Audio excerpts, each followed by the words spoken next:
Et si le mois de septembre coïncide traditionnellement avec la rentrée scolaire, ce n'est pas la seule rentrée vers laquelle tous les regards sont tournés.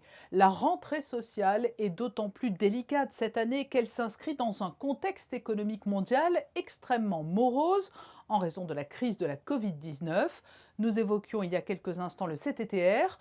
Le conseiller de gouvernement pour les affaires sociales et la santé a reçu mercredi les partenaires sociaux. Parmi eux, la Fédération des syndicats des salariés de Monaco, dont le président est avec nous ce soir. Bonsoir Cédric Lanary. Bonsoir Patricia. Dans quel état d'esprit êtes-vous pour cette rentrée qui est loin d'être insouciante? Alors pour la Fédération des syndicats de salariés de Monaco, nous saluons tout d'abord l'initiative du gouvernement qui réunit tous les partenaires sociaux autour d'une table pour qu'ensemble nous trouvions des solutions concrètes afin de préserver un maximum les emplois et les conditions de travail des salariés. Et c'est ça qui nous intéresse. Sur quel point tout particulièrement portent aujourd'hui vos inquiétudes? Alors aujourd'hui, le CTTR est toujours en marche, ce jusqu'à fin octobre pour l'instant. Alors à la fois nous saluons cette initiative du gouvernement, mais en même temps on n'a pas une vision réelle de l'état de la crise.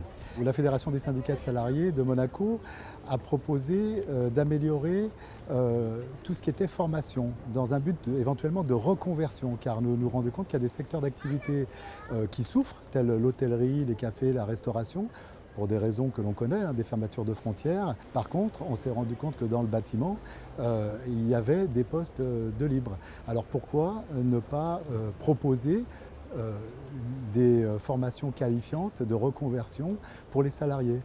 Il y a aussi quelque chose qui se fait en France qui s'appelle la modulation.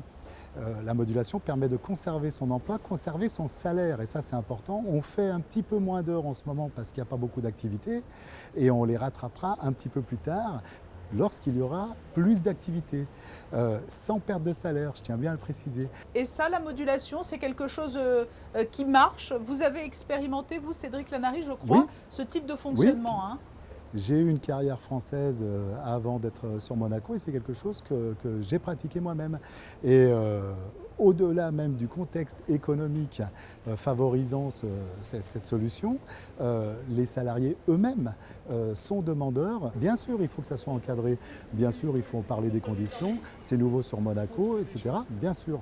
Formation, modulation du temps de travail, y a-t-il d'autres préconisations? Oh oui, il faut savoir une chose, c'est qu'aujourd'hui, malgré le fait qu'il y ait encore le CTTR, la crise est déjà là, dans le sens où les taux d'occupation des hôtels et donc tout ce qui va avec, les cafés et restaurants, sont très bas. On ne profite pas en principauté à cette rentrée de tous les congrès, de tous les meetings qu'il y a habituellement. Et là, je peux vous dire qu'il y a des souffrances énormes au niveau des hôtels et des cafés et des restaurants. Parallèlement, même si on est en CTTR, il faut savoir qu'un salarié en CTTR n'est pas un salarié heureux. C'est un salarié qui soit perd un petit peu de salaire, soit n'a pas accès à faire des crédits. Parce que quand on est en CTTR, il est indiqué sur le bulletin de paye que nous sommes en CTTR. Donc à ce moment-là, qu'est-ce qui se passe quand on va avoir une société de crédit? Elle ne nous prête pas d'argent. Donc ça ne relance pas l'économie complètement. Voilà, donc il faut qu'on trouve des solutions tous ensemble. Les réunions sont faites pour ça. Est-ce qu'il y a d'autres solutions? Sans aucun doute. Cédric Lanary, on sait qu'il y a toujours rarement consensus unanime et pérenne lorsqu'il s'agit de négociations sociales portant sur le travail, les salariés, plus généralement sur l'emploi. Mais aujourd'hui, la situation internationale impose, d'après vous, une certaine forme de paix des braves ou non? Je pense qu'au-delà de toute idéologie, de tout dogmatisme, la période actuelle impose à chacun de la retenue et de la construction. On n'est pas dans un jeu traditionnel de négociation. L'urgence, là, on va se retrouver avec des salariés, beaucoup de salariés, qui vont se retrouver au chômage. Et derrière, il n'y aura pas forcément des postes tout de suite à leur reproposer pour qu'ils puissent se reconvertir sans passer éventuellement par une formation. Je pense qu'en ce moment, j'allais dire, il faut se parler, il faut apprendre à se parler. Ceux qui habituellement n'avaient pas l'habitude de parler et qui étaient fermés derrière des idées préconçues, à mon avis, ça sera une erreur de maintenir cette position-là. Nous, à la Fédération des syndicats de salariés de Monaco, on est pour cette table ronde. On sera bien sûr présent à la prochaine réunion et on trouve que c'est une très très bonne chose. Sans trahir de secret, que s'est-il dit lors de cette réunion entre gouvernement et partenaires sociaux mercredi? Monsieur le conseiller ministre nous a fait un point sanitaire. Où est-ce qu'on en est exactement? Où est-ce qu'en sont les pays qui nous entourent?